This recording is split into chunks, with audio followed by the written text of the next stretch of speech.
If Christ is king, how should the Christian consider the kingdoms of this world? What does the Bible teach us about human authority and what it means to love our neighbors and our enemies? Before we render unto Caesar what is Caesar's, let's know what it means to render unto God what is God's. This is the Biblical Anarchy Podcast, the modern prophetic voice against war and empire. Hello, everyone, and welcome to another episode of the Biblical Anarchy Podcast, project of the Libertarian Christian Institute, part of the Christians for Liberty Network.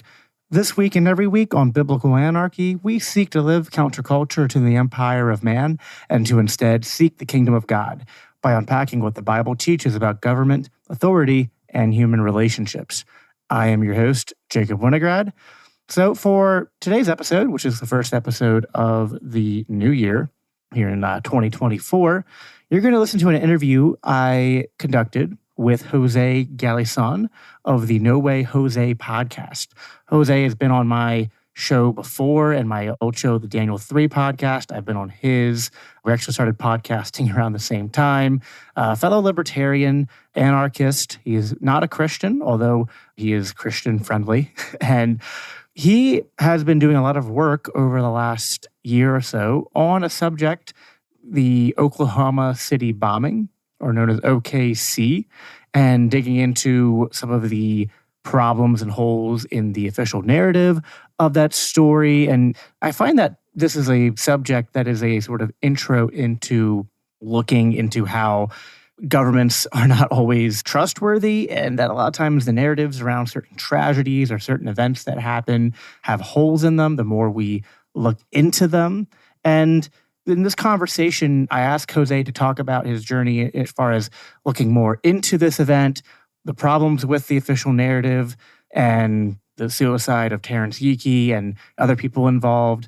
And then we kind of springboard off of that into a conversation about conspiracy theories in general and about the role of questioning the narrative and whatnot, and good and bad ways of doing that, and just sort of what it means to be people who are aware of these things and how that can be difficult in social settings because people look at you like you're wearing a tinfoil hat when you start talking about some of this stuff. But, I think when things like Epstein Island and his list of passengers and things like that got released, I think a lot more people started to realize like, oh, wow, this is the kind of thing that would have seemed inconceivable before, but this was real. We didn't know about it. How many other things do government and high-rolling elites, are they involved in that we're not aware of?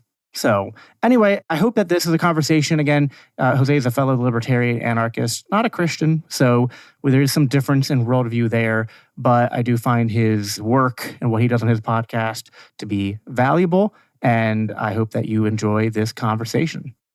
Jose, how you doing tonight?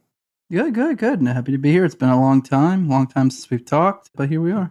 Yeah, I think you're probably the most frequent guest I've had on my multiple shows going back to when we both started, and been super cool to see you kind of take off, go on Timcast and stuff, and be doing good work and getting into, I guess, kind of investigative journalist almost sort of role with the stuff you've been getting into.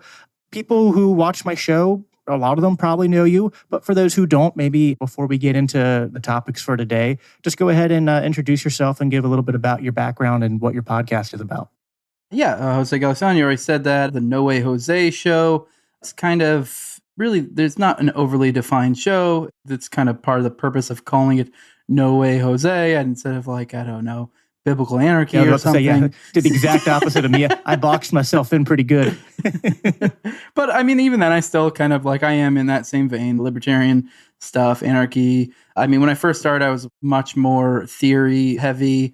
But I really did just kind of like cover sort of one. It's actually funny, when I first started, I had a very narrow scope of what I had in mind, but I just so happened to go with it, expand like a open-ended name. And then just as time went on, it's just like I kind of expanded and wanted to do more. But then after, like when I first started, my whole thing was like I wanted to be cultural and not political because I was really big on the agriculture thing. I think there is something there, but I didn't really want to put my hand behind my back. And so I just wanted to kind of talk about whatever I wanted to talk about.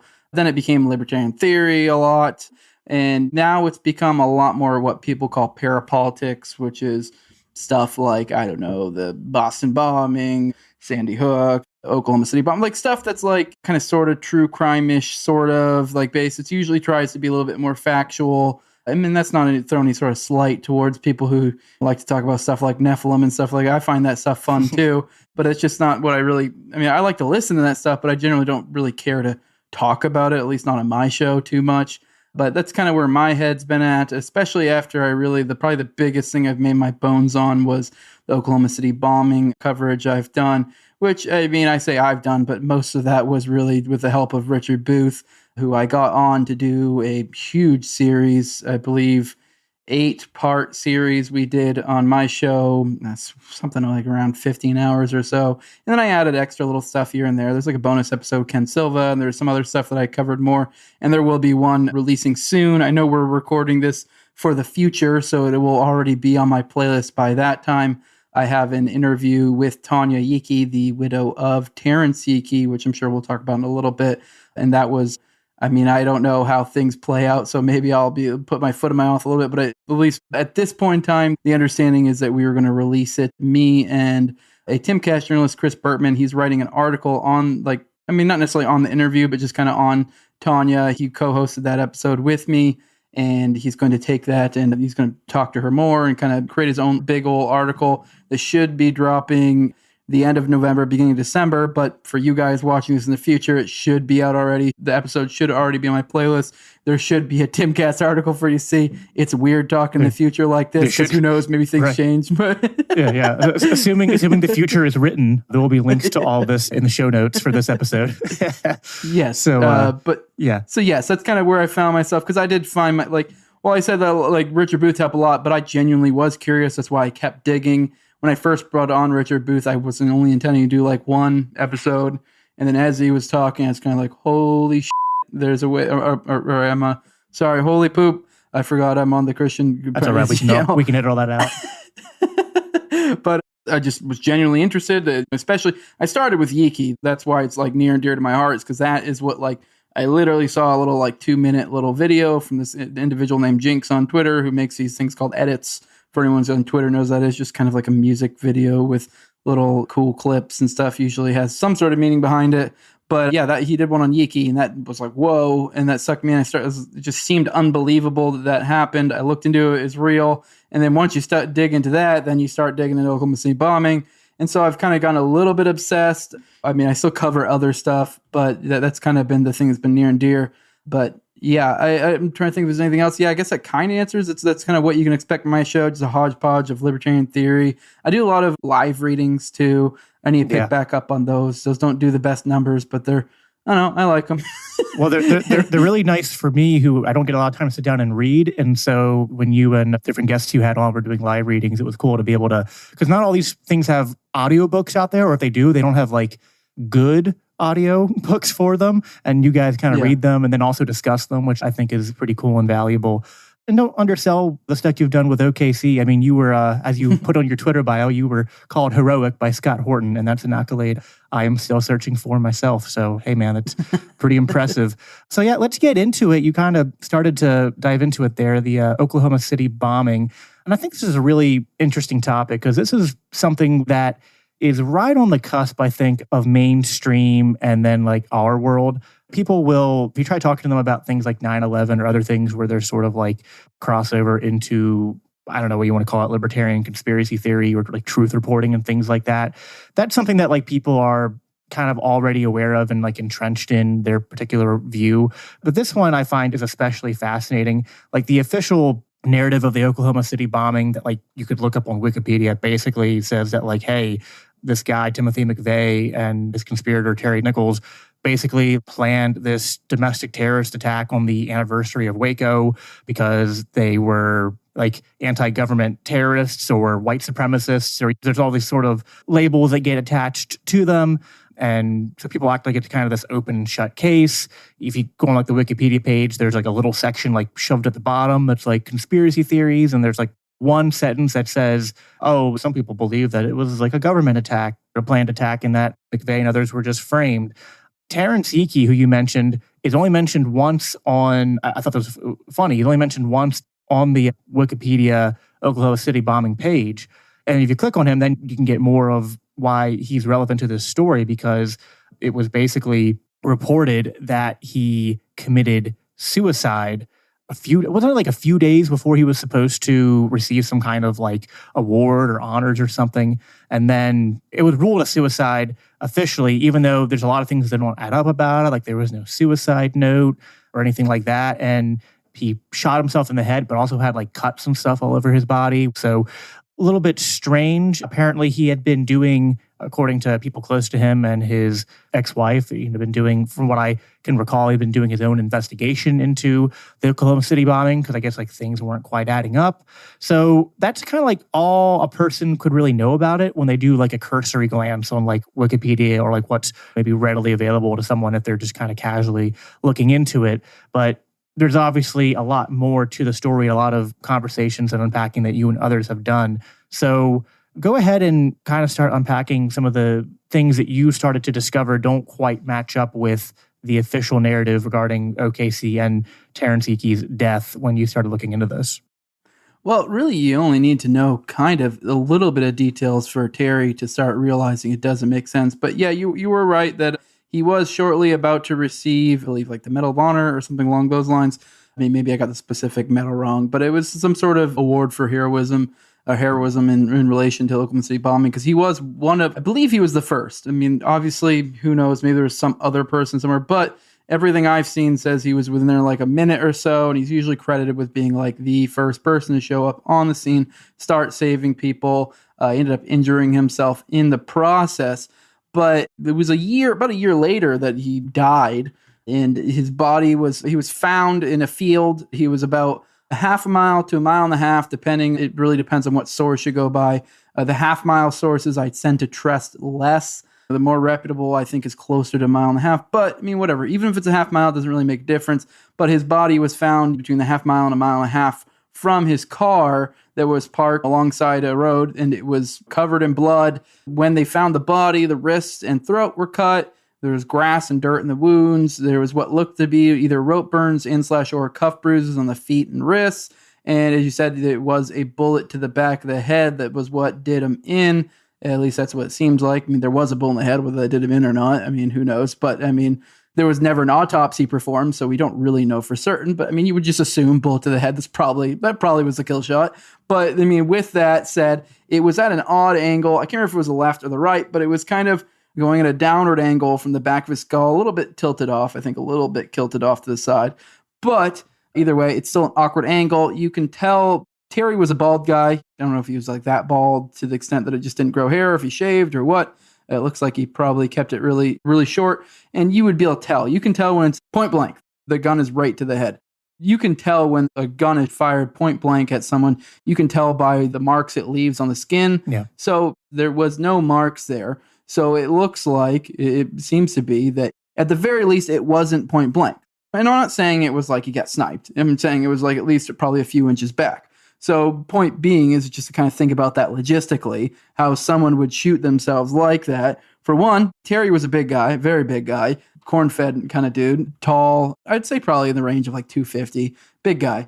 And you try to do that. I mean, who for one shoots themselves in the back of the head? Yeah. And even if you're going to do that, I mean, you're not going to do this thing where you're kind of multiple inches back trying to aim at your head. So that's fishy. And there weren't ballistics that were ever released on the weapon. It's my understanding from talking to people, this is also, I believe Tanya may have actually said this in the interview, but I've seen it elsewhere, that there was no gun found until the scene was turned over to the OCPD and the feds that were kind of there as well. That's when the gun showed up, because he was actually in a different county from, I don't know if I actually mentioned that, maybe getting ahead of myself. I don't know if I mentioned he was a cop before. So he was found a little bit outside of his jurisdiction, his department's jurisdiction, in Canadian County is what it was. It was the name of the police department that initially had the crime scene and weren't able to find a gun. And it wasn't until the OCPD took it over that they found a gun, but we don't know what gun. They never gave any ballistics or said what type of gun, which is a key point, because in the most recent CNN article, which I had not seen this elsewhere, maybe this had been elsewhere, But they talked to an individual who had been a source prior, although she is anonymous, so bear that in mind, this individual named Ramona McDonald. And she claimed that Terry was to go to a meeting with some individuals, some Fed types, because he had been looking into the Oklahoma City bombing, something he tipped him off the day of that kind of didn't sit right with him. And he apparently made a point to her that he was not going to bring his gun because he was going to them because he had information he wanted to give to them, because he clearly was doing some sort of his own investigation of some sort, and he was trying to find people to trust that can get this information up and do something with it. But he wasn't stupid. He knew that this was iffy, so he didn't bring his gun, and obviously the reasoning being so that they couldn't use it on him, because let's be real, if he had brought his gun with him, they would have used his own gun against him, and then we would have a gun, and it would probably be his gun that they used. But they didn't make that claim because that's a harder claim to make. I guess another point to him actually looking into it, this was according to Tanya and others, Ramona as well, that he had a 9-page report from the bombing that he wrote from his time there, and that was a big contention he had amongst his leadership, where they were not wanting to accept his report and were trying to get him to write another report, something shorter in the range of 1 page. Obviously, we never got specifics on what they wanted out, what they didn't like about it, but that was a thing he was arguing with his superiors a bunch about. And I'm trying to think if there's anything else specifically in regards to the report. There's something there, but there's a lot of shady stuff there. I could keep on going, but I feel like I'm rambling a little bit. If there's anything else you can think of, let me know. Well, yeah, I think you did a good job explaining why some of the details in terms of how he died don't really seem to add up with the idea of a suicide. Like I mentioned, there's no suicide note. In terms of like motive for suicide, as far as I can tell, no real strong motive had ever been speculated. I think there people sort said... of is. I can touch on it, but go ahead. Well, the only thing I had read was like he was separated from his wife and distraught over not being able to save more people from the fire and all that, from the bombing and whatnot. But then his ex-wife said that they were, I guess, potentially on the path to reconciliation or something. So I don't know. Was there any possible motive that is there, or are people kind of grasping at straws in terms of potential motivation for suicide? Even if again, it just seems weird to me. I guess if you're suicidal, you're not right in the head. But if you're going to commit suicide, it seems like there are easier ways to do it than driving 1.5 miles away, somehow ending up all bloody and then getting out into a field and awkwardly shooting yourself in the back of your head. I guess it's like one of those things that is it possible? Yes. But is it something that just passes the sniff test? Not really. At least not in my opinion.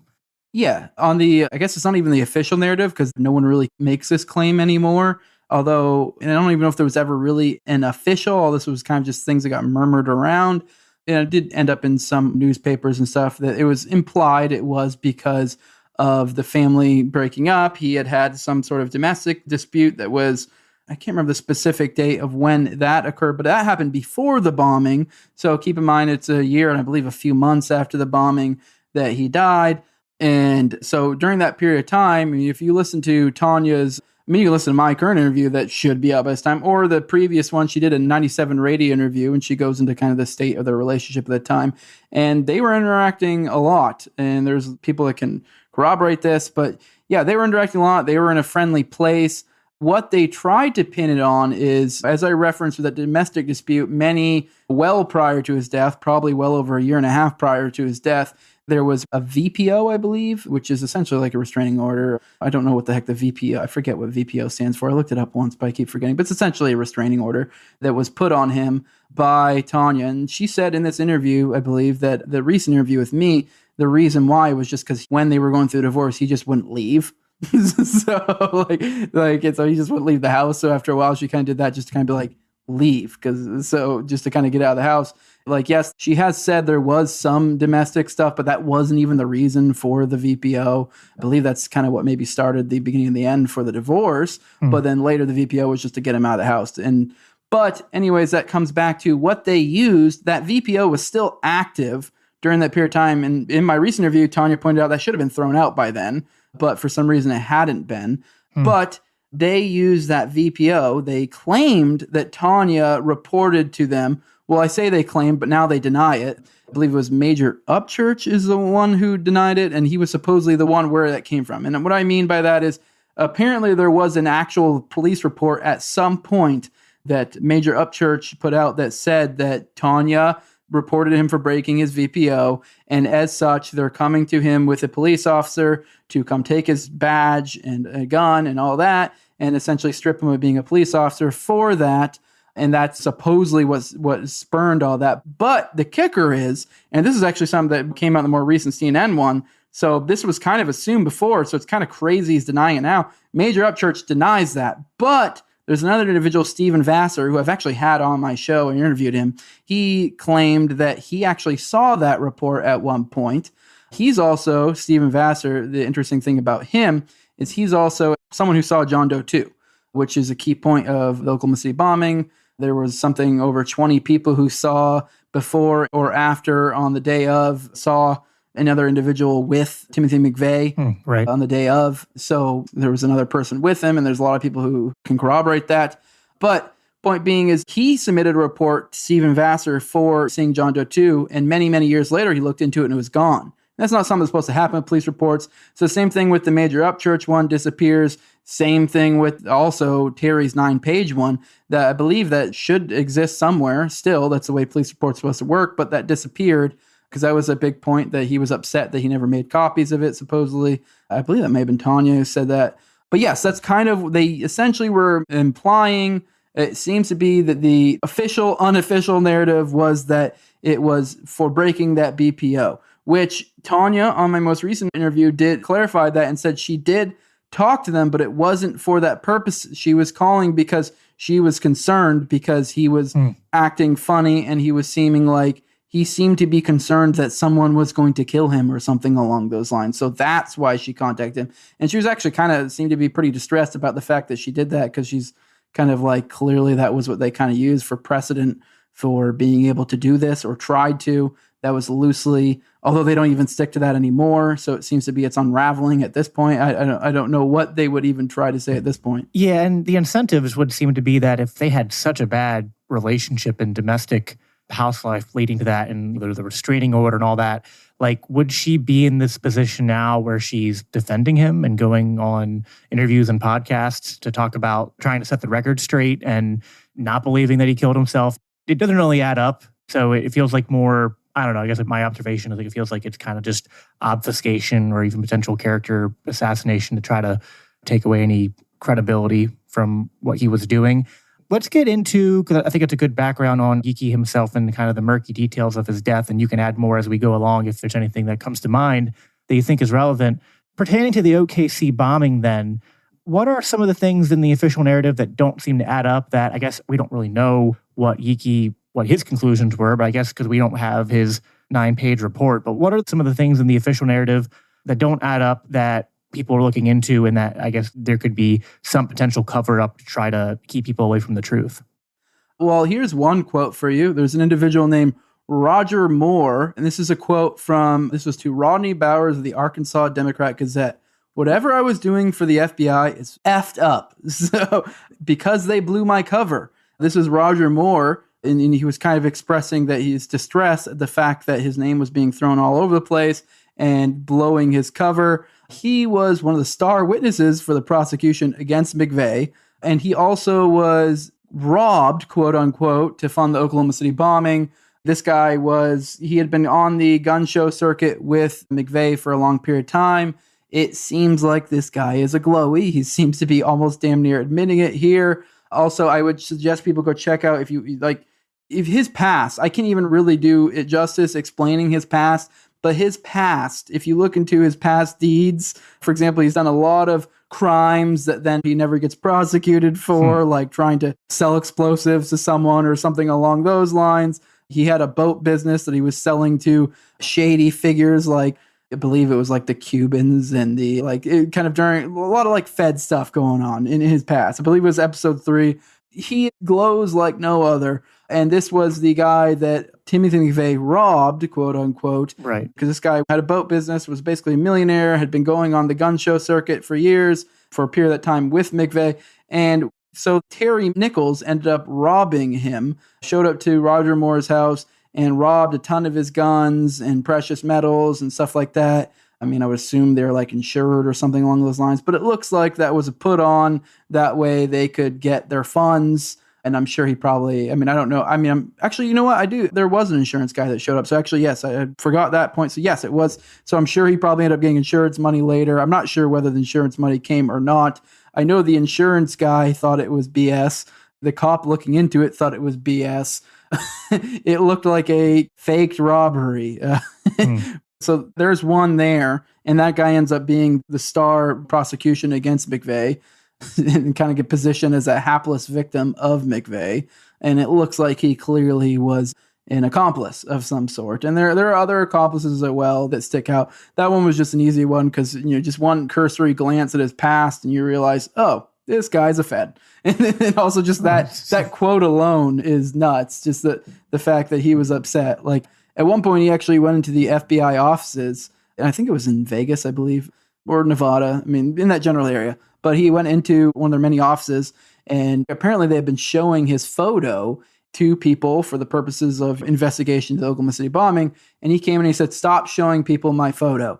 And that was basically kind of like it. And then later there was a memo out where they told him to stop showing his photo. So, I mean, what is this guy? I don't know specifically. It looks like he has CIA connections if you look into his past. I believe was it the Iran-Contra. There seemed to be, he was there. There's a lot. There's a lot. Well, there's a lot of weapons and things to make bombs and materials and things to steal. And it's like, if someone has that many possessions, you think that would not be that easy to pull. Like, A, you think it'd be pretty secured. B, you think that like the guy would be able to defend his property in some fashion. Yeah. So yeah, it is. Again, it's one of those things that like when you think about it, kind of like, I don't know if that really passes the sniff test. Yeah, I think it was Boltzmann Booty, who's a silly name, but that's his name on Twitter. He's a big research name. I believe he did a Scott Horton episode where he went really in depth into the robbery. And if I remember correctly, I believe the guns were literally like set out by the front door. And Nichols even later made comments that implied that, I believe McVeigh said something along the lines to him that it'll be easy, like he won't put up any fight. I don't think he explicitly said that it was a put on, but that seemed to be how Nichols interpreted it, that it was like, okay, we're just kind of running through the motions here. and that's how it ended up working out. Yeah, I recommend people go check that out because Boltzmann went on a deep dive on that one. But yeah, on Roger Moore and the robbery in general. But yeah, Roger Moore is a spooky character. He glows like the sun. Right. So that's one aspect of it, I guess. And then were you saying Moore was supposed to be testifying, I guess, to the effect that he was robbed? Did he end up testifying or? Oh yeah, he testified. Okay. I mean, I don't know if I'm assuming he took the stand. I don't know the specifics on at what points and if he specifically took the stand or if they only used like statements from him or. Yeah, I was wondering if he actually was like. Yeah. I was wondering if he actually just gave statements or if he actually got like put to the stand. Yeah, I think he actually took the stand. There's literally a photo of him on the stand. I mean, I don't know the nitnoid details of what he did in the trial and stuff, but I'm almost certain he took the stand at some point. So. Right. So moving on, so like that's how they got the materials to, I guess, execute their attack. That's part of it, yes. That's part of it, yeah. Is there anything else that comes up between the supposed robbery and the attack itself? And then what's the alternative theories as to, if there are any, in terms of why the bombing was happened or ways in which the government or other people might have been involved in making this happen, why they wanted it to happen? Because I think that's what people are probably going to be wondering is like, okay, if there's a conspiracy, like what's the motive and who would be behind it? All right, well, there's levels to this. Right. I'll be honest, I'm stealing a little bit from Wendy Painting here, although, I mean, it'd be hard not to. In her book, Aberration, the Heartland of Real, The Secret Lives of Timothy McVeigh, in that, one of the chapters, she goes into the different narrative types. And the beginning level usually is lone wolf, which is what the official understanding is of the Oklahoma City bombing. This is any establishment types. This is what they will parrot, that he was the lone wolf. And when I say lone wolf, I don't mean literally lone wolf, because I already mentioned Terry Nichols sometimes. Terry Nichols got tried as well. He's currently in a supermax prison right now. Obviously, Timothy McVeigh got the death penalty. But there's the lone wolf, and that's basically Timothy McVeigh basically did it by himself, although it's kind of like a little asterisk with a little bit of help from Terry Nichols. Like just minor stuff here and there is kind of what they're implying, and that's it. I mean, they do imply, I believe, in the official that Michael Fortier did as well, and other individual, but that's kind of basically just McVeigh. McVeigh was the one who drove up with the bomb. He would set it off. The other people just kind of helped him out with little odds and ends here. I think Fortier is more implied. They just kind of like maybe gave him a little bit of help here and there with kind of like the putting together or getting some stuff together and then kind of putting the bomb together, stuff like that. But for the most part, Tim McVeigh, pretty much all his own thing. And that one is nonsensical. It doesn't take much looking to realize that there's at least other accomplices, even just John Doe 2, just right off the bat. Like I said, it's over 20 people saw him. I believe it was like literally every eyewitness. And didn't they saw him with somebody else? Weren't they searching for, I'm trying to remember this, weren't they searching for John Doe number 2? And then later they tried to hush on that, no, there was no John Doe number 2. Yeah, that's the thing. It literally within, I believe, a course of 2-3 months, it became, oh, no, our official stance is John Doe 2 doesn't exist. Actually, the timeline is April. Obviously, the bomb occurs April 19th, 1995. And then in May, there was a memo sent out. The FBI sent out a memo, was to put all leads on John Doe 2 into abeyance, which abeyance is just, I guess, a legal term of some sort, or maybe not necessarily a legal term, but a criminal justice term or something along those lines, to where it's essentially just means just kind of don't pursue them is basically what it means. Just kind of don't worry about those. But during that period of time, they still were kind of giving lip service to the fact they're going into it. And then come June is when they actually officially kind of came out and were like, yeah, we don't. I think they were essentially saying that witnesses kind of just misidentified or misremembered or something along those lines. And that became the official stance. Although even during that period of time, they're kind of playing up both sides of their mouth, where they're kind of would say, oh, well, we're kind of looking into it. But, they weren't. And as time went on, it became more and more cemented that, no, John Doe 2 didn't happen. That wasn't a thing.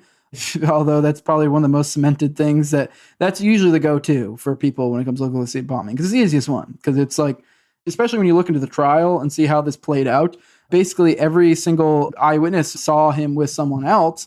And then none of those people end up actually coming to trial, the main trial. I forget the name of it. They're the pre-trial thing they used. I think the arraignment, I believe it's called. They used them to kind of cement Tim McVeigh as actually being the guy. But then when it came to trial, which I would assume I'm not a lawyer or anything, but I'm assuming the trial is a little bit more extensive. You're going to have people in the stands, stuff like that. And then you can't control the information as well. But in the arraignment or whatever the hell was prior to the actual trial, that is when they'll use them to be able to establish him as being there. And then later they don't bring him in. And then they just start using people like Roger Moore. They even used Michael Fortier to kind of flipped him against McVeigh.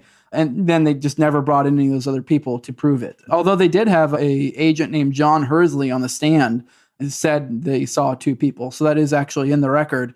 I believe what they say, they were talking about the people in the truck, and they said, I believe, the occupants or passenger, or they essentially used a word in plural, and the defense said, excuse me, did you say plural? And then that's when Merrick Garland actually, is he still our current AG? I don't remember if he's still our current AG or not. I think he is.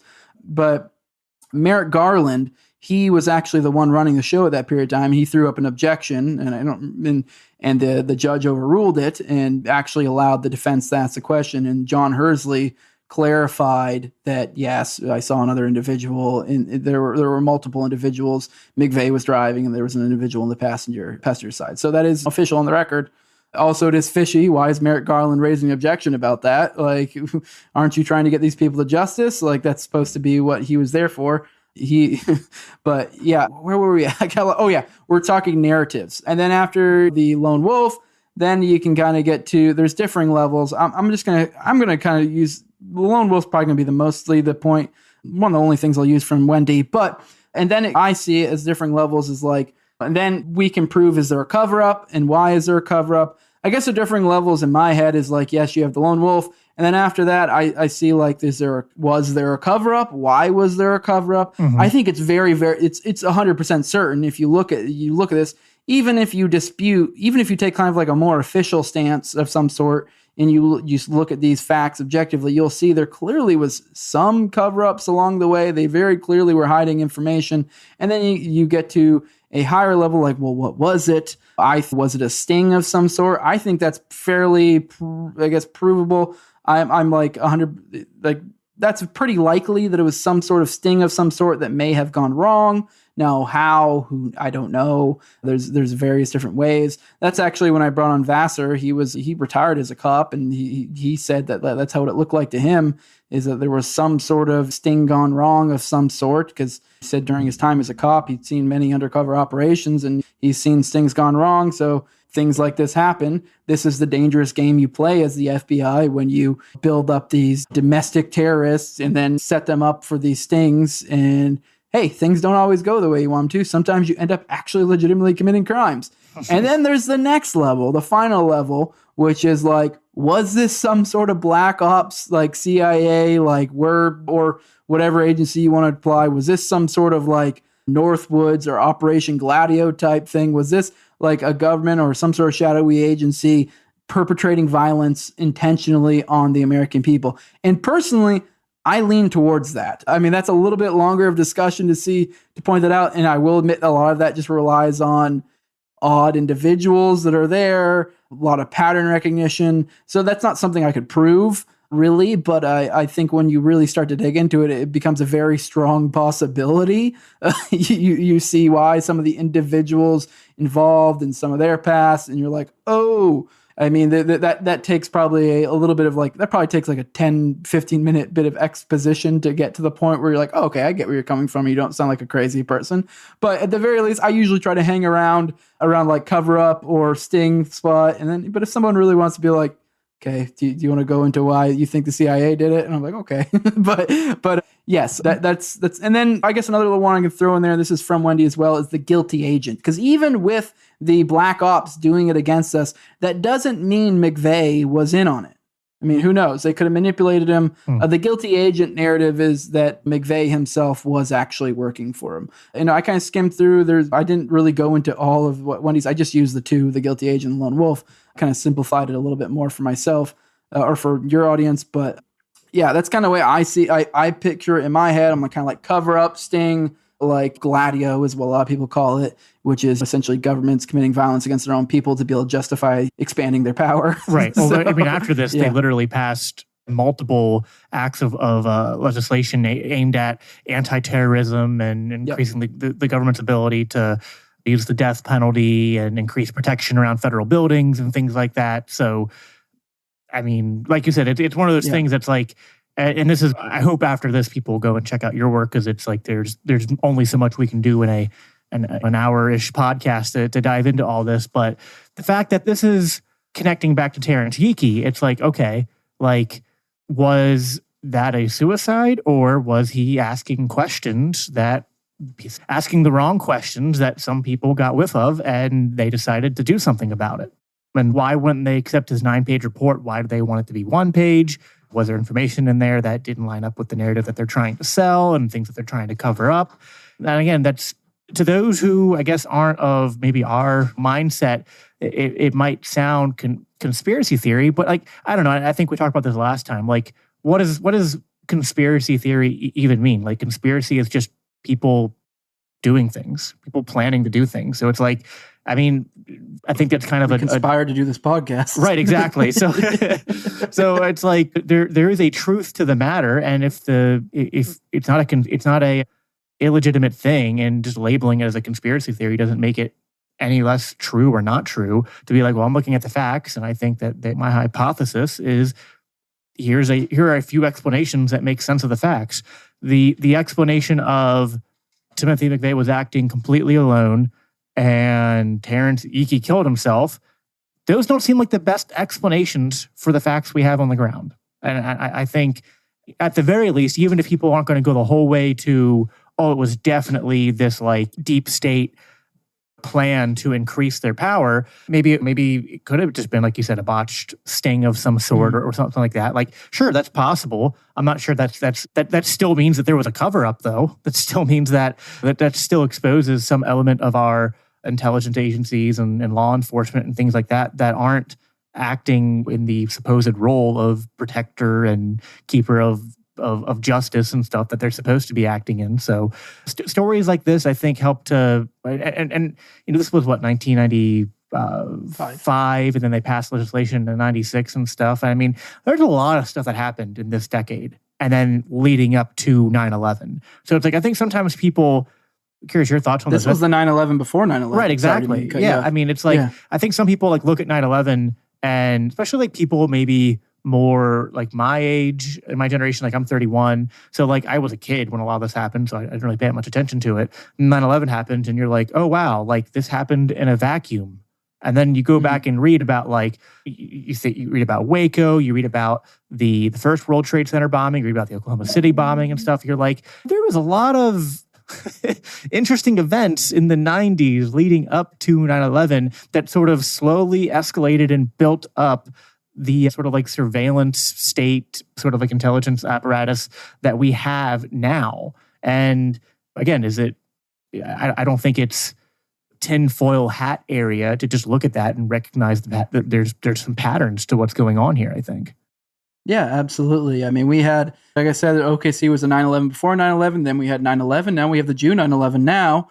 Yeah. So, but yeah, no, I agree. Yes, I think people need to look into the Oklahoma City bombing. I think it is pertinent to today. And I think we're at a point where I think the narrative is falling apart for it. So I think it is something worth looking into. I think the time is ripe because you know how these big events are. And I think when we have things like, I don't know, I mentioned Northwoods before. I don't know the period in time in which those things became declassified, but I think every now and then we have these huge events. I guess maybe Northwoods wasn't the best example, but something like the USS Liberty or something along those lines. Some sort of large event happens, and then decades later we find out the truth, usually through some sort of declassification or something. I mean, usually I think what ends up happening is how this works is people are pushing for truth, and over time the narrative crumbles to the point where they have to sort of, and they'll usually kind of do what's called limited hangouts for a period of time and kind of slowly bring it closer to the actual narrative and obfuscate like what really is the key points. But eventually we usually get something approximating the truth. But by the time that comes out, no one cares. But I think in our modern state of technology, social media, the way information is moving so much quicker than it used to. So I think that timetable has been sped up. And I think there's something unique about the time when the Oklahoma City bombing happening, where we were in the burgeoning time of like internet and stuff like that. But we didn't have it to the extent like we have now. But my point being is we had things that were like documented out there, whether it be video, this, that, and the other thing. But now we're getting to the point where this thing is getting disseminated. And I think my point I'm getting at is I think that, like I said, the timetables are shortening for these. And I think we're basically at that timetable for the Oklahoma City bombing. So I think it's kind of like this is an opportunity to push, to really kind of get eyes on this sort of stuff, keep talking about these sort of things, keep it moving, because I think they're at a point where this can crumble. And if we can get these timetables shortened, then it gets to the point to where they're basically useless. I did want to talk about real quick, kind of sort of the CIA black op things I was referring to. And I'm not going to do the whole 10, 15-minute exposition, but as I mentioned with Northwoods, there were other things. I mentioned Gladio a couple times. Gladio is something that happened over in kind of like Italy and some of those other nations in that kind of area where they were the government, and this is, I don't know if it was ever declassified stuff, but basically anyone who's really looked into parapolitics is basically kind of like common knowledge at this point that this is a thing that happened. But yeah, they were essentially, I believe it was the commies in this situation.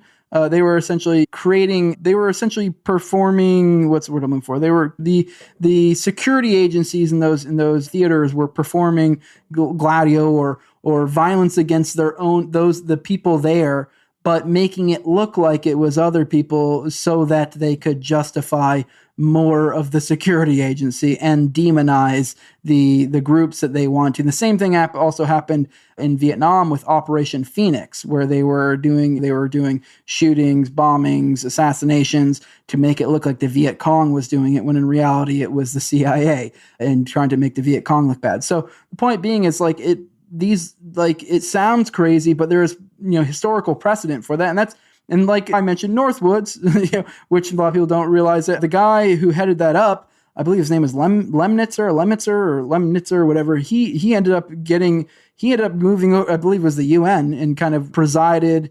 It seems to be, obviously, I don't think we can get a confirmation, but he was in the prime area where he likely would have been kind of heading up Gladio in some shape or form. So the guy who did Northwoods ended up going over to Europe and kind of seemed to be playing a part in Gladio. So like we think of Northwoods and we're like, oh my God, and don't be wrong, that's bad enough, but that it's actually been done in other countries. So like, and I mean, for all I know, it's probably been done. And I mean, I'm of the opinion it likely probably has been done here. Whether it was called Northwoods or something else is kind of beside the point.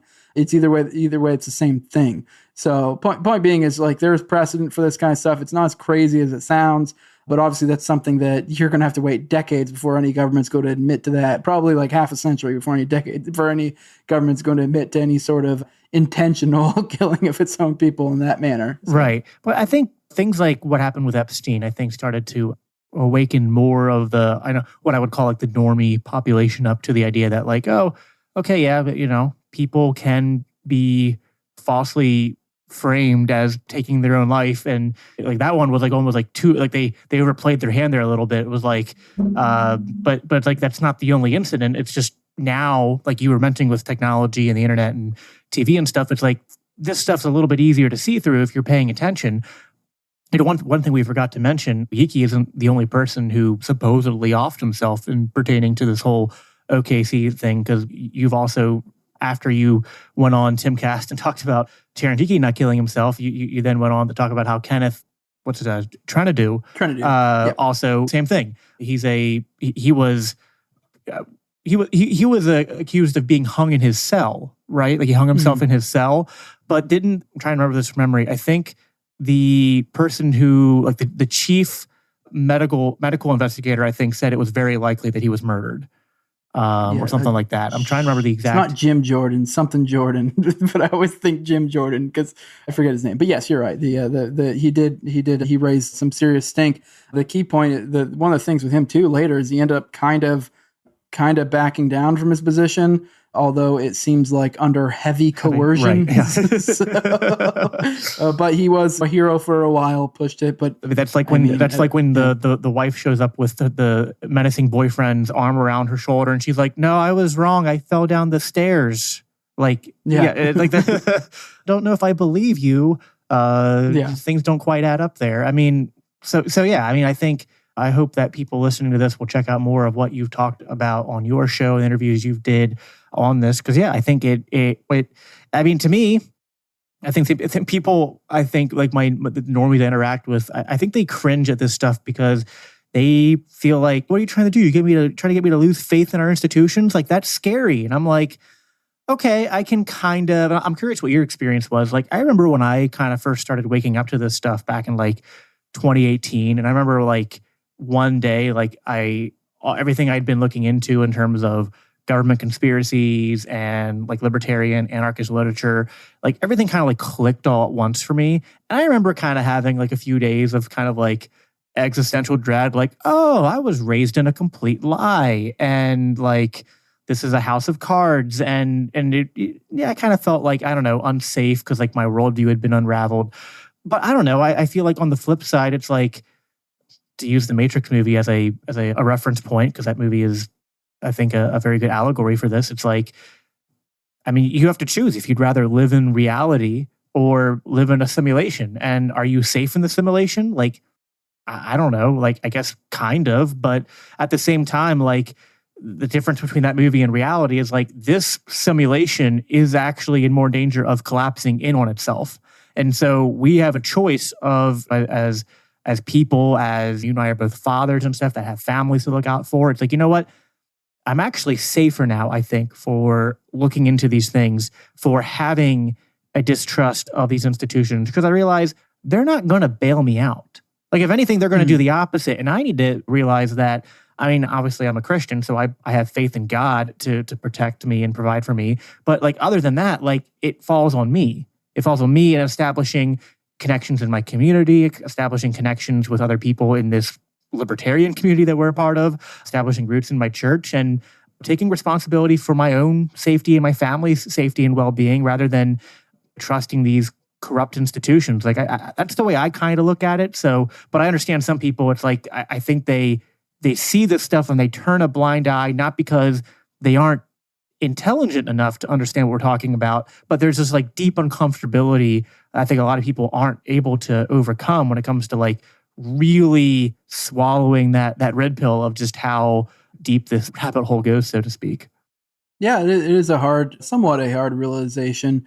And even then, I think for a lot of like libertarians or people who, there is a certain, like, yeah, you can still just be, and I used to talk about agorism a lot, and this is kind of the key point, is like, once you realize how to put it in action, that's when it really matters, because you can be a libertarian walking around with the generally theoretical, the right ideas, but what are you doing? Because, I mean, you were talking about having a realization. I was active duty military for 11 years, and I had my realization while I was in.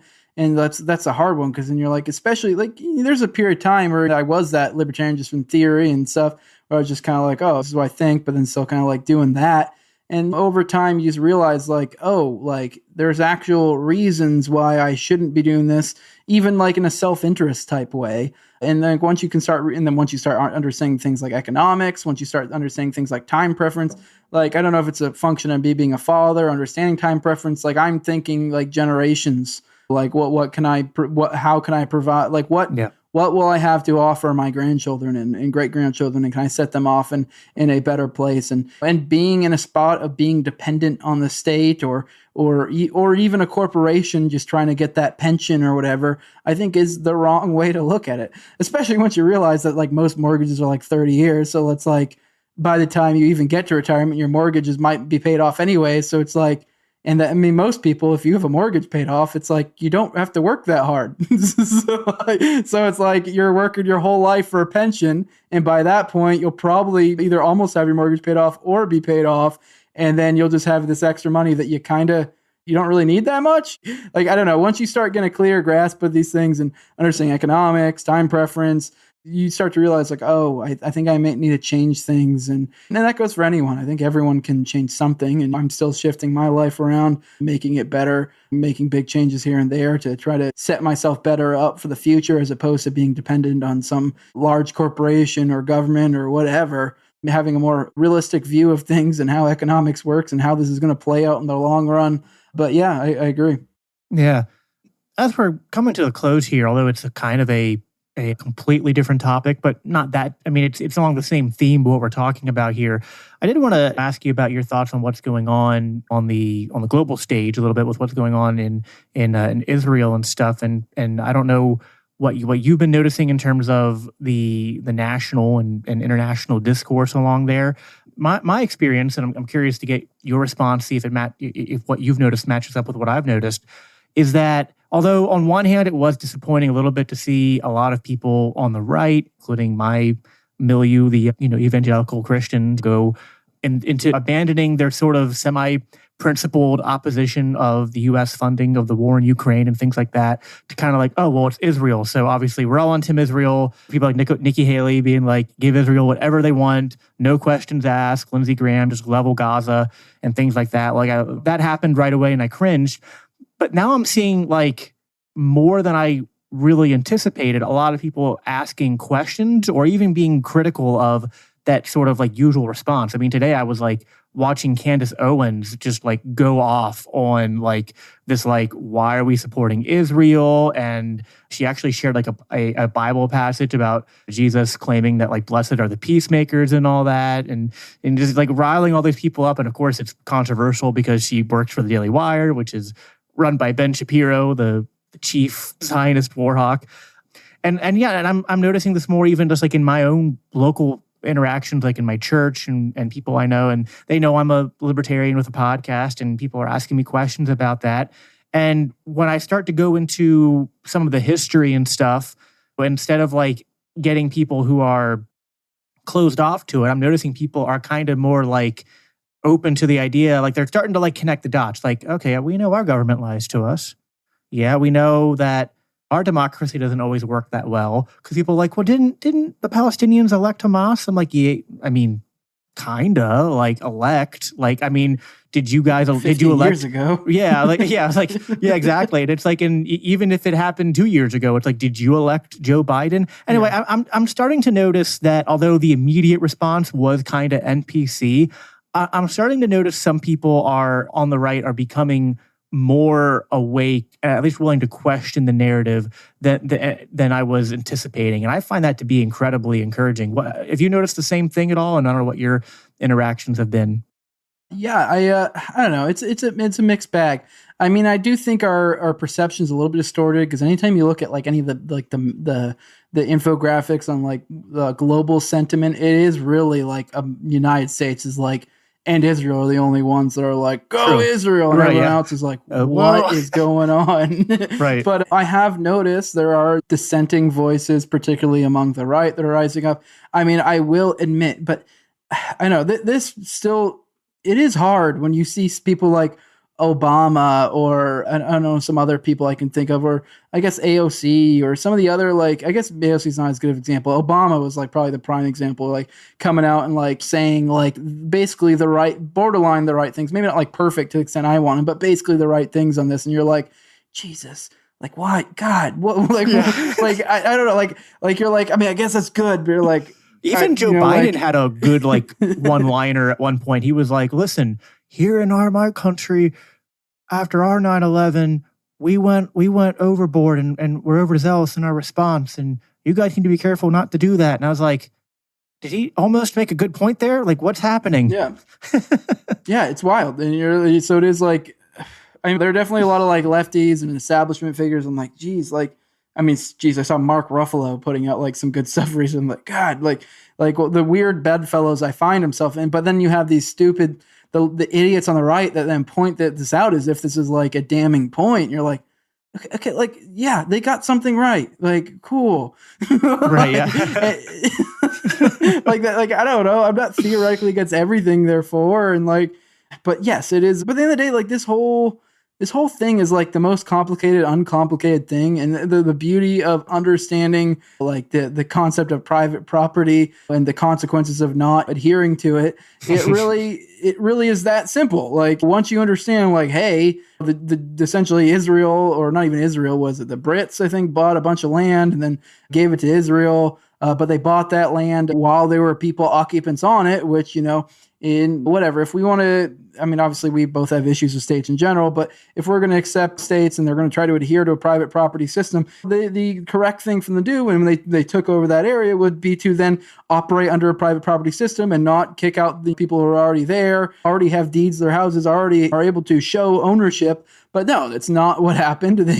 These people got run out. The Nakba, 1948, many other expansions. And at the end of the day, like these are people that owned property that then you aggressed against them, and that causes problems. But then the problem is, then this becomes a stupid talking point about like, well, should we just give the Indians back their land? And you're like, okay, well, first that's a it's just not understanding property, like private property, because it's like, okay, I forget the specifics. I'm not even like, it's been a while since I've done my reading on like how like a reparations work, but there's something to like generations and like, because I mean, obviously theoretically, like if my dad died and was in possession of property, even if he didn't have a will, or even if he expressed that I'm the one he wanted to get, then it should go to me. Like that's a concept of private property. So you can almost infer generally, but we're in a situation here where we're talking one generation. Right. Like there are people still alive from 1948. So there are people still alive that would have the keys or deeds to their house that don't have it anymore. And like, this is, if anyone's read Hoppe, like when these aggressions are decivilizing forces. So you're literally like taking civilization and taking it downward. So this is what the cause of aggressing. Like you don't improve the situation. Like this isn't a civilizing force, it's a decivilizing force. And the only way this can be rectified is by rectifying it, by going through the proper, and then people have this silly ideas because they're so stuck in the conception of states that then they go, well, should it be Palestine? You're like, I don't care what it's called. I just want people's rights to be respected. You know what I mean? It's like, like it could be Israel. I don't care. But then Israel, in my opinion, Israel should have some sort of court system where they go through and say, hey, come here with your claims.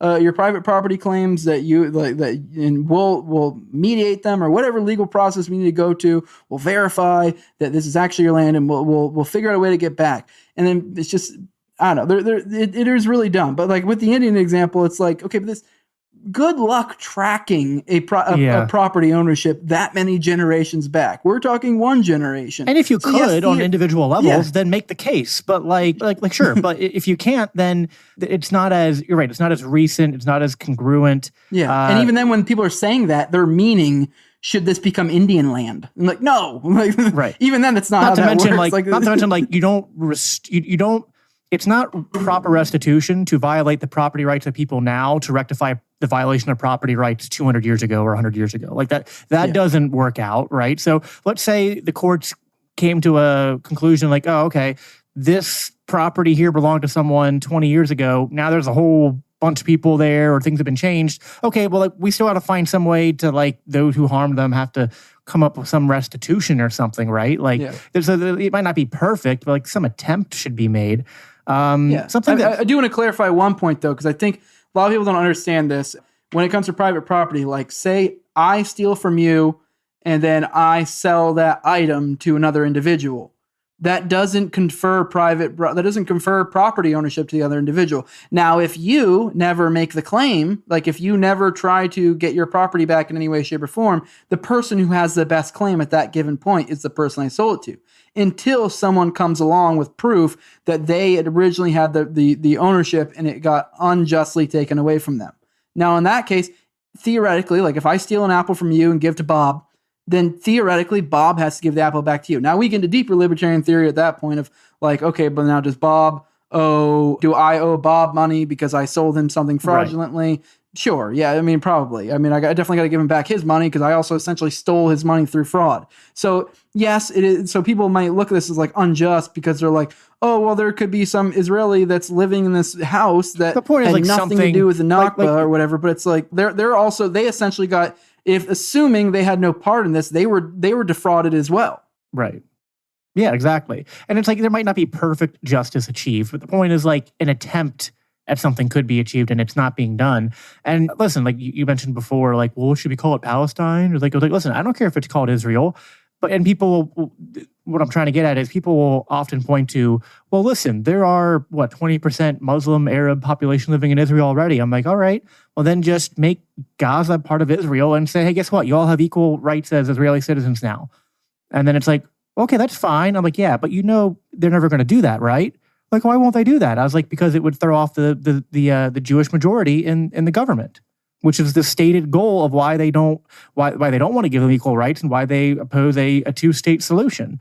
And it's like, we have the receipts now. It's easier than ever to go back and show things that people in the Israeli government has said. We could even go back in history and see. What's funny, it's like people on Twitter will be like, if you use terms like Zionist lobby or like Jewish lobby or something like that, like that's anti-Semitic. And I'm just like, you can literally go back to like the 1920s and see like the Brits and stuff talking about the Jewish lobby and the international coalition of Jewish influence and things like that. And you can also see the stated goals of some of the most prominent Zionists saying, hey, we don't care about the rights of the Arabs living on this land. Our goal is to go there and take it because we believe we have a God-given right to this land or something.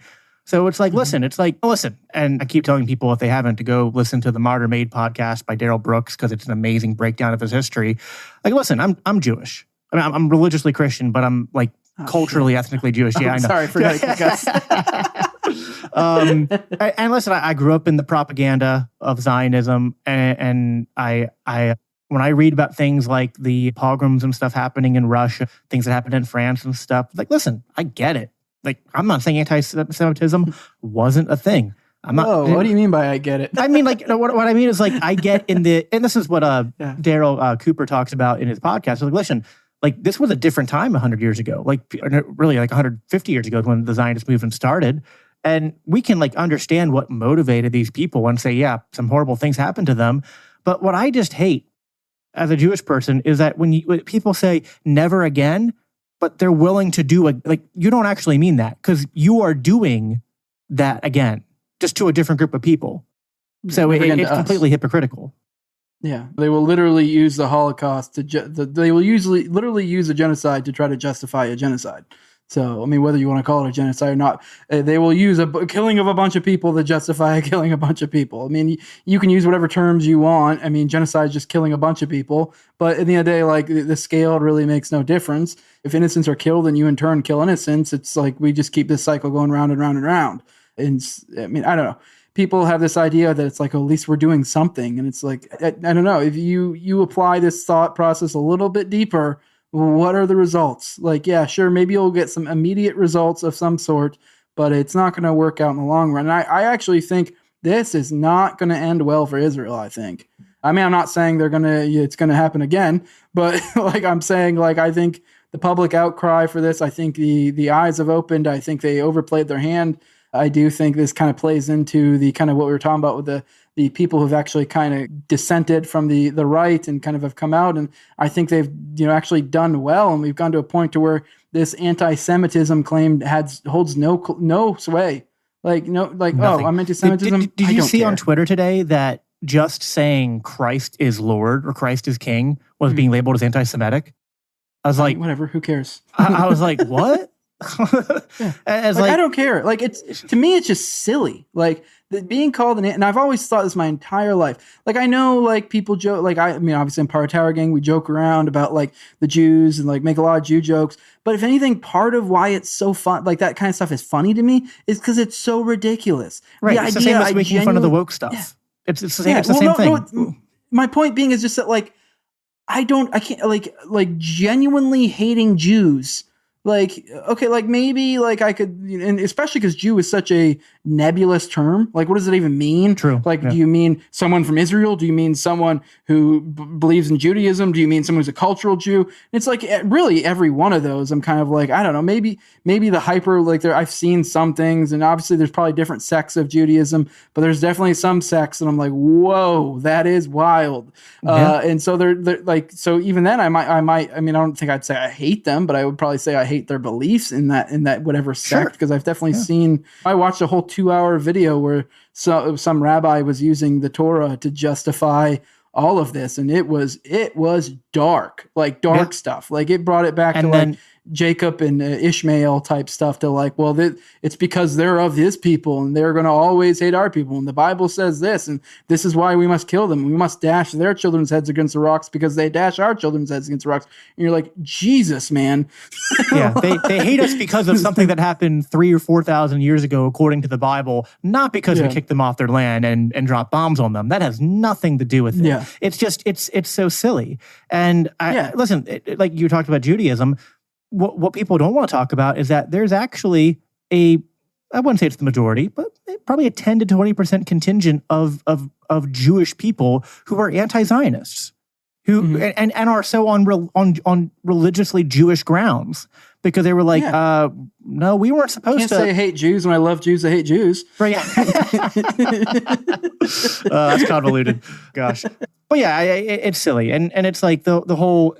Calling someone an anti-Semite is just like calling someone a bigot or a racist or a transphobe. It's the same thing, but it's especially funny when you see people like Ben Shapiro who make their living off of like going on college campuses and owning trans people with green hair, talking about 62 genders, and he'll make fun of he'll bash identity politics when it comes to that stuff. But when it comes to protecting what is, by definition, basically a Jewish ethno-state that is justified by Jewish identitarian politics, it's like suddenly it just becomes a complete inversion, and basically Ben Shapiro sounds like the raving, genderqueer leftists that you see him destroying when he goes on college campuses. And it's just funny. I'm really interested to see how this whole Candace Owen things plays out, because she is like, I don't agree with her on everything, obviously, but she's good on this issue, and she like never backs down from things she believes in. So I'm like,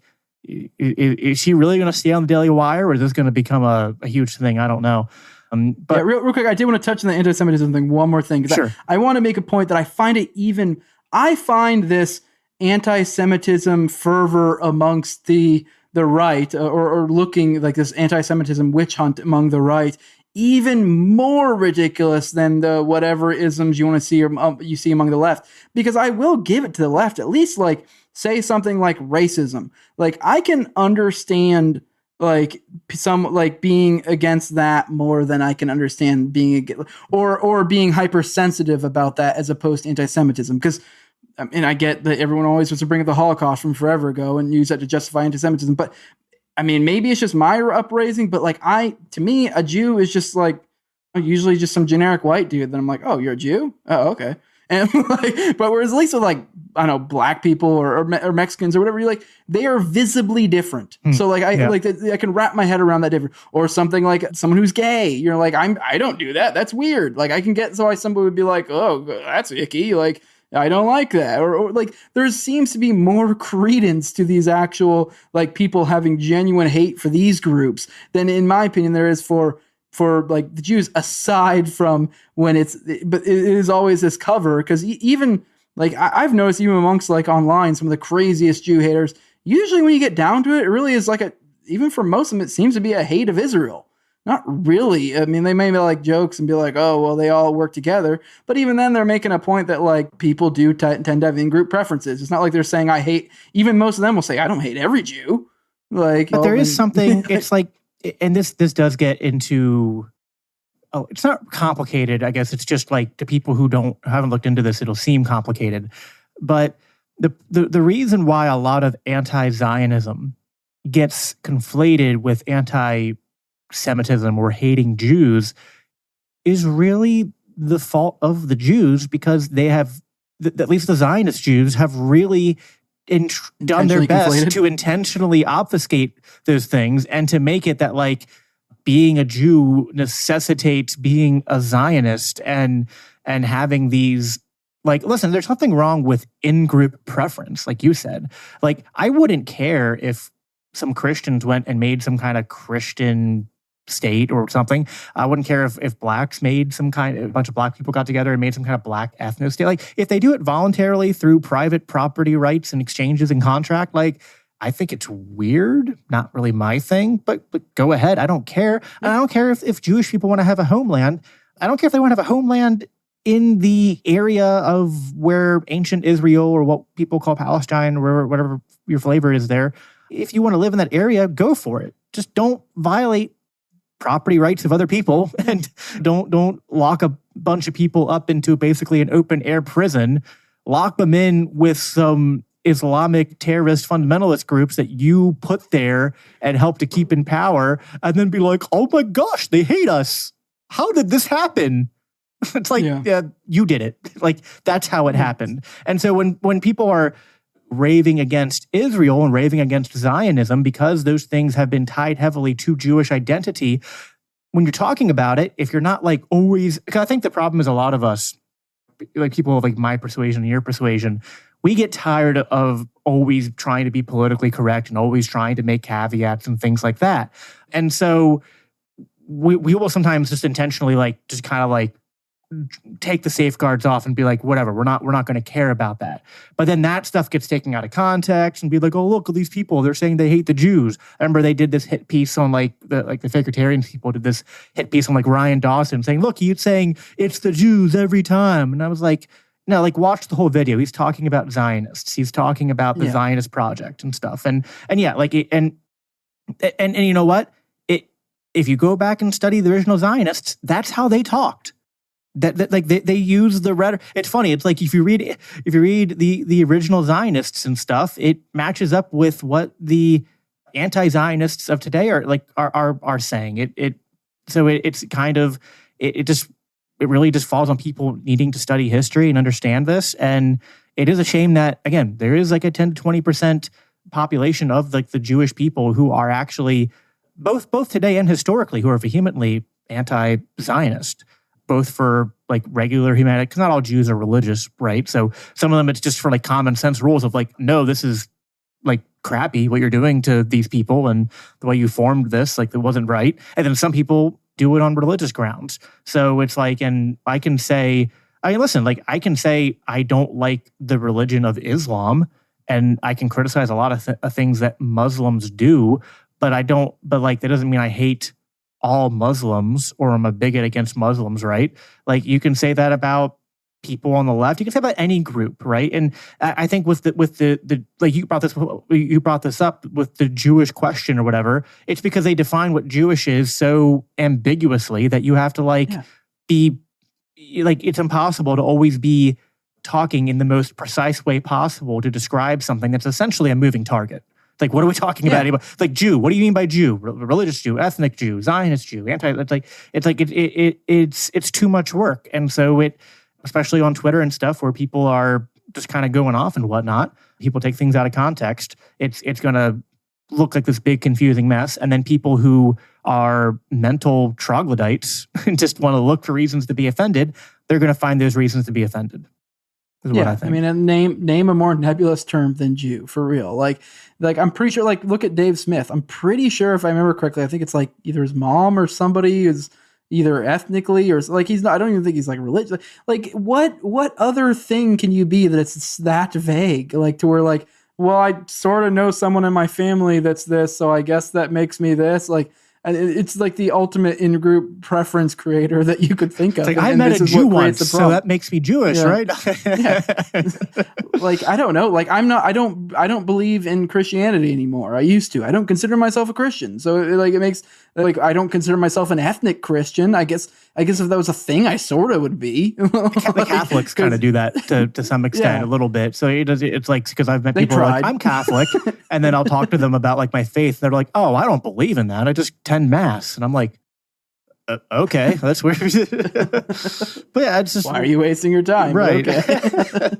Well, we're coming at the end of time here, Jose, but this has been really fun diving into these different topics. Give any closing thoughts you have on OKC, Israel, or just like last little monologue about why we need to be critical of the propaganda that governments and government-influenced media try to shove down our throats. And then give any plugs you want to give here at the end. And then I'll remind people that we're recording this in the past, but as you're listening to this in the future, I should have links in the show notes for a lot of this stuff, including the interview that Jose did with Terence Yeeke's wife. What's her name? Tanya? I forget her name. Tanya, yeah. So, yeah, Jose, any give you the final word here before we close out.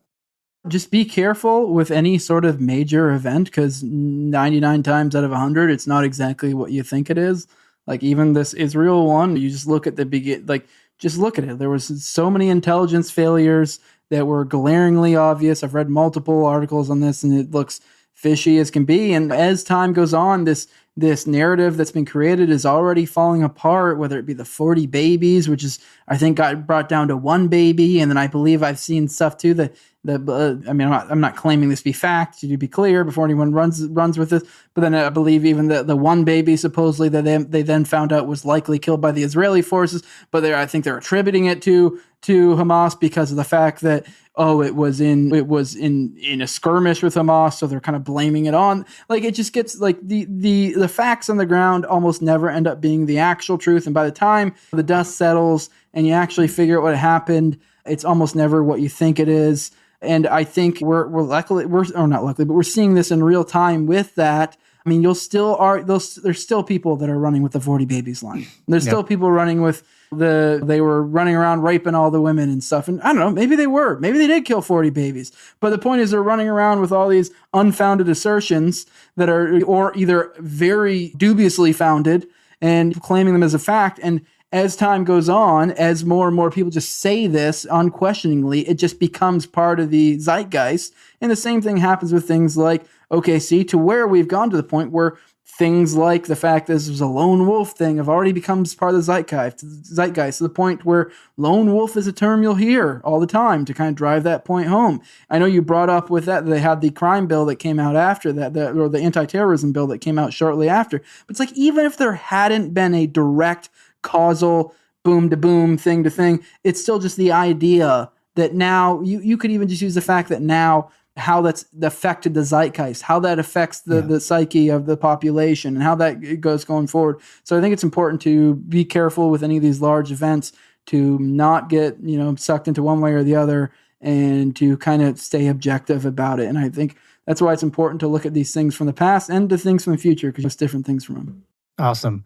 Thanks, Jose, again, for coming on. I agree with everything you just said there. I think it's important. Don't trust the narrative is being shoved. And if anything, the louder they try to claim something is true, the more skeptical you need to be and try to fact check that, and just be wary of the motivations that these people have. And I know you're not a Christian anymore, Jose, but you agree with the sentiment. It's a very Christian sentiment. The truth will set you free. If you want to, you're definitely a Christian, right? Yeah, honorary. Well, you can add that to your Twitter bio.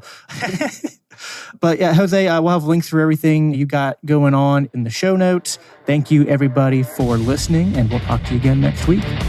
The Biblical Anarchy podcast is a part of the Christians for Liberty Network, a project of the Libertarian Christian Institute.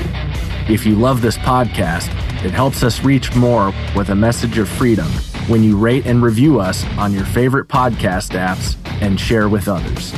If you want to support the production of the Biblical Anarchy podcast, please consider donating to the Libertarian Christian Institute at biblicalanarchypodcast.com, where you can also sign up to receive special announcements and resources related to biblical anarchy.